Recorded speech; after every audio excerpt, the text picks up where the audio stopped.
Sacré champion de Guinée cette saison, et pour la 16e fois de son histoire, le Oria AC ne digère cependant toujours pas son élimination par Zesco United en Champions League africaine.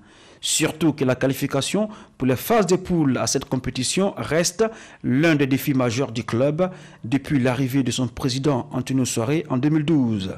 Pour donc éviter les erreurs du passé, les dirigeants de l'équipe de la commune de Matam, avec à sa tête le vice-président Soufiane Soare, vont au cours de ces 4 jours de travaux tirer les leçons du dernier exercice, surtout envisager de nouvelles perspectives pour la prochaine campagne. Vous savez très bien l'ambition du club et de notre président, c'est-à-dire atteindre cette phase de poule. Je pense que la saison dernière et l'échec contre les Zesco United a vraiment marqué les esprits. Donc si vous voulez, c'est une prise de conscience de notre part, de l'ensemble du staff administratif, pour ne pas avoir à répéter ces erreurs-là. Donc ça passe par mettre en place certains mécanismes, dont une administration assez réactive.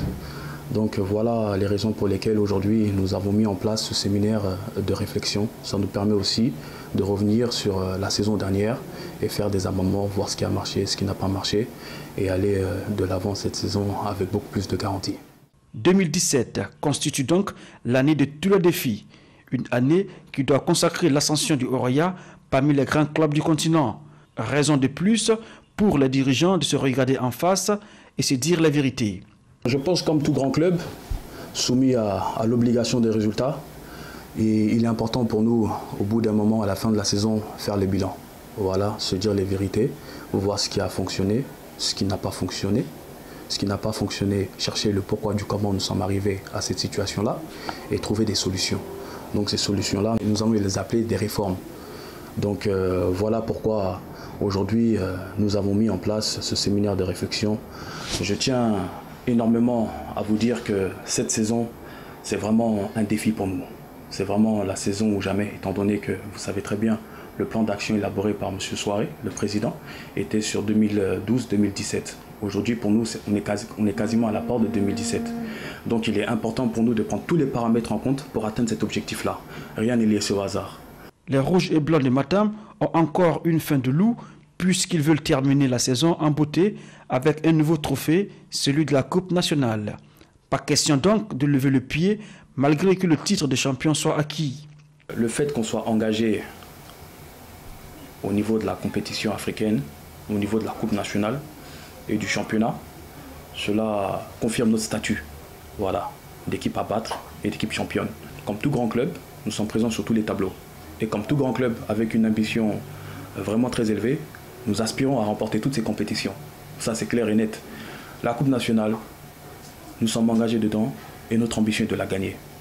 On ne va pas la minimiser, raison pour laquelle nous nous donnons les moyens pour pouvoir pallier à ces nombreuses compétitions. Voilà, on se prépare pour ça. On se prépare pour être compétitif sur les 3 tableaux qui seront devant nous. Donc la Coupe nationale, le championnat, la Coupe africaine sont des compétitions à laquelle nous espérons vraiment avoir un résultat positif à la fin. Pour le nouveau directeur du Oria AC, Alassane Silla, les réformes à venir s'inscrivent dans la continuité d'une politique sportive déjà existante. Il y a juste un besoin de les réviser et les réadapter aux circonstances du moment. Nous sommes dans la logique d'un plan stratégique qui a été élaboré par des experts en la matière qui s'articulent sur des points très importants pour la vie du club, pour son développement et pour toutes les activités aujourd'hui qui sont en cours de réalisation pour la plupart. C'est ce plan stratégique que nous avons sorti des tiroirs en vue de le révisiter et de réactualiser en adaptant à la vision et au contexte actuel. 2 thèmes seront abordés pendant ces 4 journées de réflexion.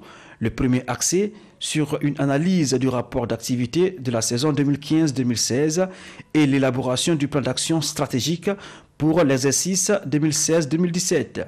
Le second thème va porter sur la définition et l'élaboration d'une politique sportive à moyen et long terme. La clôture des travaux est prévue dimanche au centre sportif et de loisirs de Yorokoguya, c'est dans Dubreka.